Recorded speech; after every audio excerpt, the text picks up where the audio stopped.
de Nasfor TV. Aujourd'hui, nous avons le privilège de recevoir M. Fayulu, une des figures de l'opposition congolaise, une des grandes figures que nous avons pu voir, surtout dans les événements du 19 janvier. Nous avons l'honneur de le recevoir aujourd'hui dans le cadre de la conférence ici à l'hôtel Continental à Lausanne. Alors, sans plus tarder, je vais lui passer le micro en lui demandant brièvement votre projet de société, mais en quelques mots. Écoutez, je suis Martin Fayulu, comme vous l'avez si bien dit. Je suis congolais, député à l'Assemblée nationale du Congo. Je suis président du parti politique Engagement pour la citoyenneté et le développement, SID en sigle. Je suis coordonnateur de Forces acquises au changement, FAC, et co-coordonnateur de Sauvons la RDC. Je suis ici en Suisse aujourd'hui, après un long périple qui m'a conduit donc des États-Unis, où j'ai visité plusieurs villes.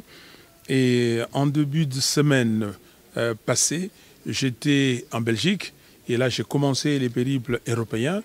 J'étais à Bruxelles, hier j'étais à Paris, aujourd'hui je suis avec vous à Lausanne, demain je serai à Berne et à Zurich, et après-demain à Genève, et j'irai de nouveau en France par Lyon, et après Lyon j'irai en Suède à Stockholm, et puis en Allemagne aussi. Voilà, je suis venu ici pour discuter avec les frères et sœurs congolais de ce qui se passe chez nous. Ils ont des idées, j'ai des idées. Comment nous pouvons mettre ces idées ensemble pour libérer la RDC?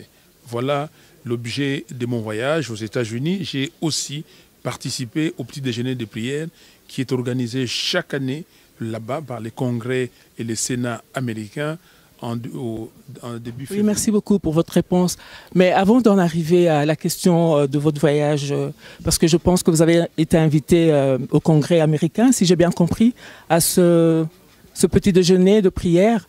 Mais avant cela, vous avez parlé de plusieurs plateformes dont vous faites partie, dont vous êtes cofondateur, mais il y a multiples. Il y a eu plusieurs alliances aussi, notamment avec M. Tshisekedi il y a plusieurs années. Et nous, de la diaspora, nous avons l'impression que dans ces alliances, dans toutes ces plateformes, il y a quelquefois des divisions, il n'y a pas unité. Et je ne sais pas où est-ce que vous vous situez, vous, face à des plateformes.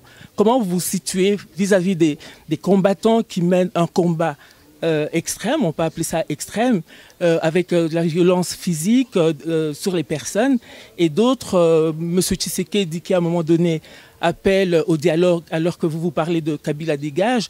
Le peuple est juste perdu dans ça. C'est comme un brouillard. Écoutez, pour le petit peuple. Vous parlez de division, multiplicité, c'est la nature humaine. Aujourd'hui, si vous allez aux États-Unis, ils sont en passe de se choisir un candidat au niveau des démocrates et aussi bien qu'au niveau des républicains. Il y a des discussions, il y a des mésententes. Si vous suivez l'actualité française, à l'UMP en France, il y a eu des problèmes, il y a des problèmes. Ça, c'est la nature humaine. Mais ce que nous devons savoir, que veut le peuple? Parce que le peuple, c'est lui le souverain primaire. Et nous nous en remettons au peuple. C'est vrai qu'il y a eu beaucoup d'alliances. Moi, j'ai travaillé avec les autres et Mme Thérèse Pakassa dans la dynamique Tshisekedi président, parce qu'en 2011, nous avons compris que le seul candidat valable pour nous, pour gagner les élections et pour amener les pays vers le développement que nous souhaitons, c'était M. Tshisekedi. Bon, il y a eu ce qu'il y a eu, et aujourd'hui, oublions les passés, bien sûr, avec ces passés-là, il faut construire. Et qu'en est-il d'aujourd'hui, justement, avec la délégation? Vous avez parlé d'Albert Moleka, qui fait partie de l'UDPS. Je ne sais pas si dans cette délégation, il est là à titre privé ou s'il est un délégué de l'UDPS. Non, les gens qui sont partis au petit déjeuner de prière ne sont pas partis donc à un titre ou des membres d'un parti ou d'une coalition politique. Non, c'est à titre individuel.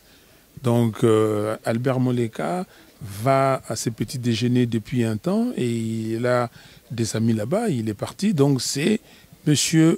Moleka qui est parti. Et d'ailleurs, il y a une année, il s'était organisé pour que le président Tshisekedi y participe. Donc ce n'est pas l'UDPS qui a envoyé des gens là-bas. Mais je pense que bon, le fait d'aller à Washington, parce que c'était en été 2013, si je me trompe, il y a eu une sorte de marche et tous les opposants politiques sont allés aux États-Unis. Et nous avons toujours parlé de l'indépendance du Congo, de sortir de l'impérialisme du Congo. Nul n'ignore que ce qui se passe au Congo, c'est le fait des multinationaux des États-Unis avec leurs préposés du Rwanda.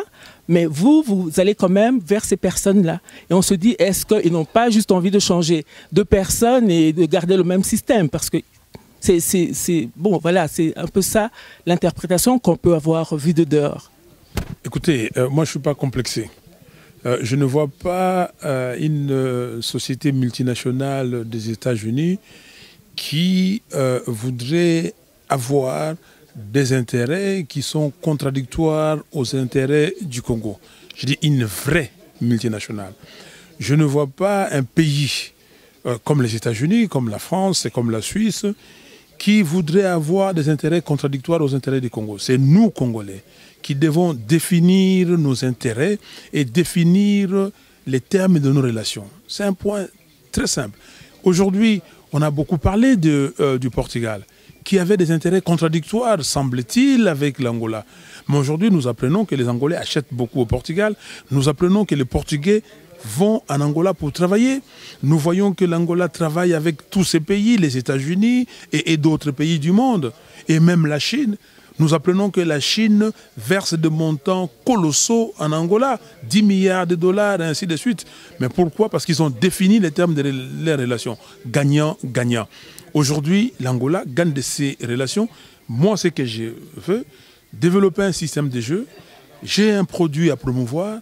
Cette marque s'appelle la RDC. Et il faut promouvoir la RDC. Et il faut développer ce système de jeu qui s'appelle gagnant-gagnant. Je n'ai aucun complexe.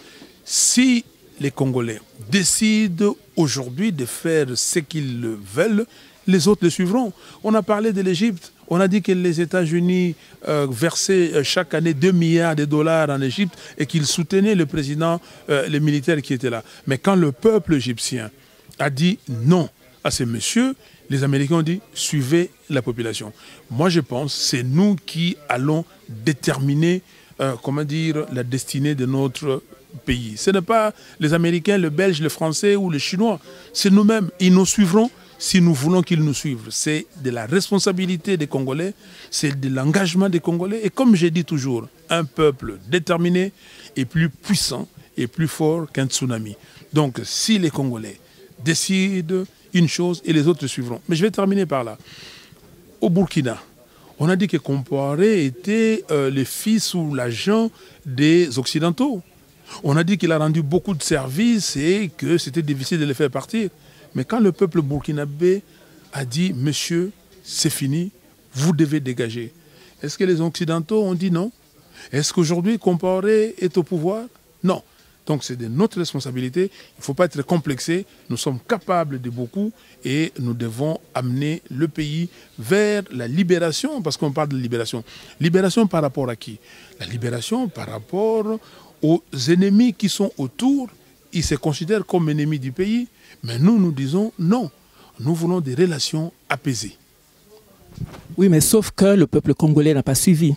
Le 19 janvier jusqu'au 21 janvier, je pense que le mouvement s'est effiltré comme ça. Donc, il y a bien un problème parce qu'il y a une lecture qui est que le peuple congolais a l'impression que les gouvernants, les politiciens, l'opposition, les États-Unis d'Amérique, parce qu'ils ne parlent pas des autres mandats locaux, provinciaux, et ils ne se focalisent que sur le mandat présidentiel, alors que nous savons que ce sont les mandats locaux qui organisent quand même les cités, les communes, les provinces, ainsi de suite. Tous ces mandats sont échus, on n'en parle pas, on se focalise sur les États, sur le mandat présidentiel, avec injonction que vous aurez reçu. Moi, je n'appelle même pas ça injonction, ce sont des directives que vous devez avoir un seul candidat. Mais seulement, ça ne se décide pas aux États-Unis. Vous parlez du peuple qui doit choisir, mais il va le choisir par quel biais? Si les partis politiques en son sein, il n'y a aucun parti politique qui est assez viable. Ça, je parle en tant que citoyenne. Lorsque je regarde, il n'y a aucun parti politique où le fonctionnement est vraiment de manière démocratique. Voilà, comment le peuple va se choisir le candidat quand nous savons que les injonctions, les directives, les ordres sont donnés par les États-Unis d'Amérique, en tout cas les Occidentaux. Non, moi, je vais vous arrêter sur cette affaire d'injonction. Il n'y a pas d'injonction. Quand nous avons dit il faut des élections, quand nous avons dit il ne faut pas changer la Constitution, qui a donné une injonction? Quand nous avons dit il faut un calendrier consensuel. C'était précédé par la venue de secrétaire, voilà, qui a parlé des élections, et voilà, du coup, on a eu l'impression que l'opposition s'est levée parce que derrière, il y avait peut-être des promesses. Non, écoutez, non, il ne faut pas désinformer la population.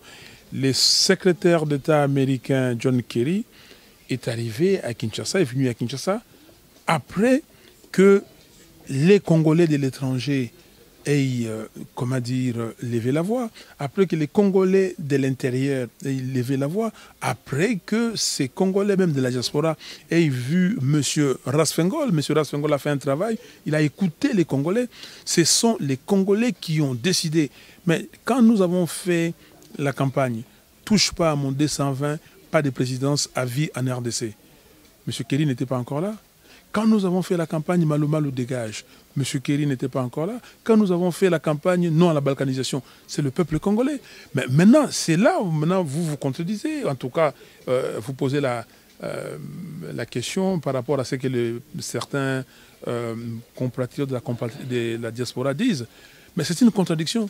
Vous dites que vous nous faites rien. Vous dites que c'est l'international ou la communauté internationale qui dicte. Mais quand la communauté internationale suit ce que le peuple dit et veut, alors vous dites qu'on est sous la botte de ces gens-là. Non, je vous ai dit et je répète. Et d'ailleurs, la preuve, vous venez de l'administrer. C'est que les Occidentaux suivront ce que le peuple congolais voudront. Et c'est pour cela que je suis venu pour encore sensibiliser davantage mes compatriotes, pour leur dire, nous ne pouvons pas laisser, ou vous ne pouvez pas laisser le pays en train de sombrer. Il faut que nous tous, nous puissions, main dans la main, faire en sorte que M. Kabila puisse partir, pour que nous ayons des élections crédibles, pour que vous voyez comment vous allez contribuer, comment soutenir ces élections, comment assurer la surveillance des élections. Donc, c'est à ça que je m'attelle. Ah, merci beaucoup. Donc, mais vous nous précisez que vous ne serez pas candidat. Vous ne serez pas ou ce n'est pas encore à l'ordre du jour pour la candidature à la présidence. Non, je ne vous ai pas dit que je ne serai pas candidat et que je dois préciser maintenant que je ne serai pas candidat. Non, je ne vous ai pas dit ça. Non, je vous ai dit, on m'a posé la question, est-ce que vous serez candidat en 2016? J'ai donné une réponse claire en se disant que je suis en train de travailler et je travaille pour mon pays et j'ai une mission à remplir pour ce pays. Pour l'instant, la question n'est pas encore à l'ordre du jour. Et j'ai dit, c'est vrai qu'après l'heure n'est pas l'heure, mais avant l'heure, ce n'est pas non plus l'heure. L'heure arrivera où je vais dire aux citoyens congolais à quel niveau je vais me positionner. Et j'ai surtout dit que la candidature dépend d'abord du peuple congolais. Que veut le peuple congolais? J'écoute le peuple congolais, je reçois des messages, ils me disent beaucoup de choses et je leur dis que je répondrai à temps voulu. Oui, mais vous, en tant que démocrate, lorsque vous exigez que Kabila dégage avant la fin du mandat, je ne sais pas si c'est...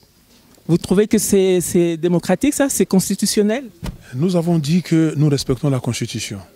Mais si M. Kabila veut multiplier des initiatives pour demeurer au pouvoir, c'est-à-dire pour glisser après 2016, nous allons le faire dégager avant. C'est ça. Et c'est comme ça, mais c'est exactement le schéma burkinabé. Les Burkinabés respectaient la Constitution, ils ont dit à Compaoré de respecter la Constitution, et M. Compaoré n'a pas voulu. Il a voulu, comment dire, changer la Constitution, on l'a dégagé. Et c'est ce que nous lui disons. Nous disons qu'il faut qu'il y ait élection en 2016. Nous suivons la Constitution. Mais la Constitution, l'article 64 dit quoi? Et c'est ça la Constitution. Si un individu ou un groupe d'individus, s'ils veulent demeurer au pouvoir, exercer les pouvoirs, ou prendre le pouvoir des forces, il faut que le peuple congolais puisse l'anéantir. Ok? C'est ça la Constitution. C'est clair? Donc, nous sommes dans la Constitution. Et c'est pour cela que nous disons tout. Et nos amis burkinabés, ils ont utilisé leur Constitution. Nous aussi, nous utilisons notre Constitution. En tout cas, les dispositions de notre Constitution. En tout cas, merci beaucoup, M. Fayulu. J'espère que le peuple congolais vous entendra, vous suivra, parce qu'effectivement, il y a beaucoup de misère dans notre pays. Et en tout cas, nous vous remercions de votre disponibilité, de nous avoir accordé cette interview. À bientôt.